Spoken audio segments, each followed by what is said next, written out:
Okay, here we go.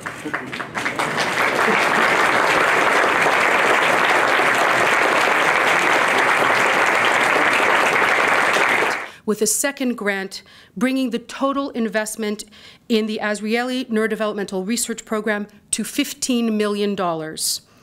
L'investissement total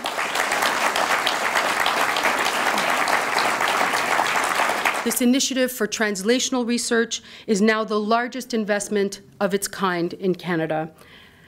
We are very proud and honored to be a part of it. It is with these families in mind that we launched our research program.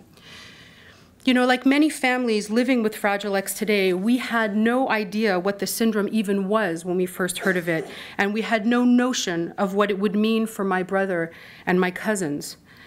Parents of kids with Fragile X often talk about the shock of diagnosis and the terrible anxiety that follows as they try to chart out an unknown future for beloved children, all the while caring for them and coping with needs which can be very challenging at times.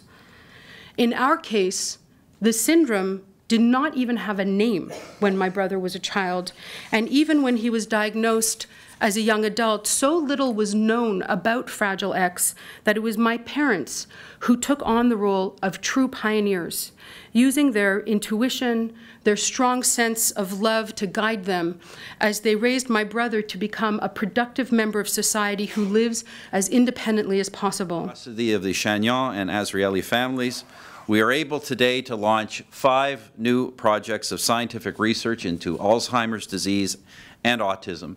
And I'm very pleased to announce that our government once again, through the Canada Brain Research Fund, will match the funds committed here today, dollar for dollar.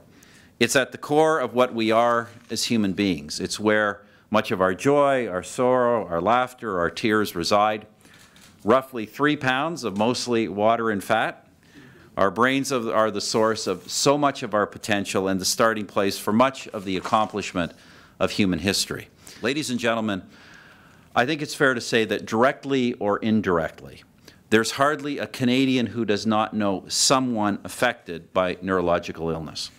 That's why the work of Brain Canada, the only nonprofit organization devoted to supporting all neuroscience research, is so important. That's why the kindness of Canadians and the kindness and generosity we have seen demonstrated here today in Montreal is so vital to funding research into the brain. And it is for the sake of this critical scientific research, and because of the support of enthusiastic donors such as these families, that our government has made this commitment to stand with those struggling to uncover the illnesses of the mind.